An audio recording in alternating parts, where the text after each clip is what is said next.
Ever heard of a company that was the 7th largest in America one day and bankrupt the next? It sounds like something out of a movie, but this is the real, jaw-dropping story of Enron. In the late 90s and early 2000s, Enron was the darling of Wall Street. It was seen as an innovative, forward-thinking energy company that was changing the game. Its stock price was soaring, and its executives were celebrated as geniuses. But behind this shiny facade, a massive deception was taking place, one of the biggest corporate frauds in history. So, what exactly was Enron?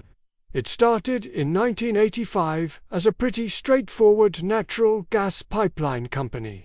But under the leadership of CEO Jeffrey Skilling and Chairman Kenneth Lay, it transformed into something much more complex. They didn't just want to sell energy, they wanted to trade it, like stocks and bonds. They created a market for things like electricity, natural gas, futures, and even internet bandwidth. They were pioneers in this new asset-light business model, and for a while, it seemed to be working brilliantly. Investors loved the story. Enron's revenues reportedly grew from about $9 billion in 1995 to over $100 billion in 2000. It was an incredible, almost unbelievable, success story. And as we now know, it was, in fact, unbelievable. The secret to Enron's success was a toxic cocktail of aggressive accounting, corporate greed, and outright lies. The main ingredient was something called mark-to-market accounting. Normally, a company records revenue when it actually receives cash for a product or service. But, with mark-to-market, Enron could book the estimated future profits from a long-term deal the moment the contract was signed. Imagine signing a 20-year deal to supply electricity. Instead of recording the profits year by year as the money came in, Enron would estimate the total profit over the entire 20 years and put it all on their books for that first year. You can probably see the problem here. These profits were just educated guesses, highly subjective and easy to manipulate. If the market changed or their predictions were wrong, those projected profits would never materialize. But it made their quarterly earnings reports look fantastic. It created the illusion of massive, consistent growth, which is exactly what Wall Street wants to see. This pressure to constantly meet or beat earnings expectations created a culture where fudging the numbers was unjust tolerated, it was encouraged. They were essentially booking phantom profits based on a future they were just inventing. But what about the losses? Every business has deals that go bad. Where did Enron hide its failures? This is where the story gets even more complex and sinister. The mastermind behind this part of the scheme was the Chief Financial Officer, Andrew Dowse. He created a web of thousands of off-balance sheet entities, basically shell companies with bizarre names like Raptors and Jedi.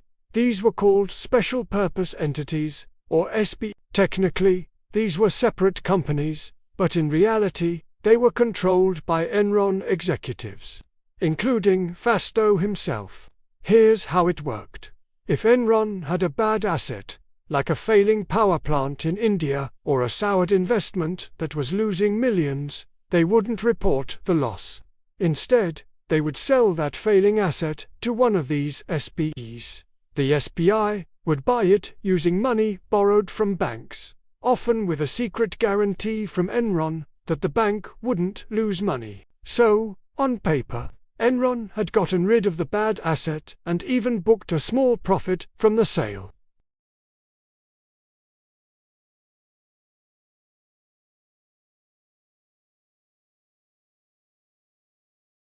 It was an accounting magic trick. They were making their debt and their losses simply disappear from view. This created a vicious cycle.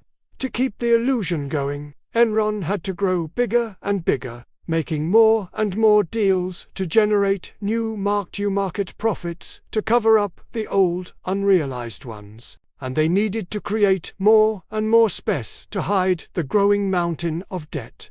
Fasto and other executives were personally profiting from these SPEs, earning millions in management fees, while simultaneously hiding the company's true financial state from its own investors and employees.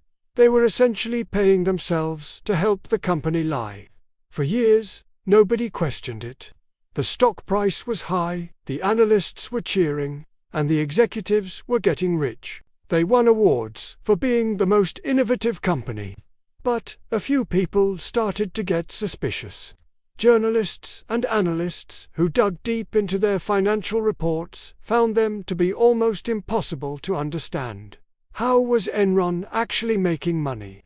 The numbers didn't add up. One Fortune magazine writer, Bethany McLean, famously asked in a 2001 article, "Is Enron overpriced?" That simple question was the beginning of the end. The house of cards began to wobble in early 2001. The tech bubble had burst, and the markets were getting nervous. It became harder for Enron to use its own inflated stock to back up the deals with its shell companies. In August 2001, CEO Jeffrey Skilling abruptly resigned, citing personal reasons. This was a massive red flag. Why would the captain abandon a ship that was supposedly sailing so smoothly? Panic started to set in. Then came the bombshell. In October 2001, Enron announced it had to restate its earnings for the past 4 years. It admitted to a staggering $586 million loss and revealed over $1 billion in hidden debt that was suddenly being brought back onto its balance sheet. The magic trick was over. The curtain had been pulled back and the ugly truth was revealed.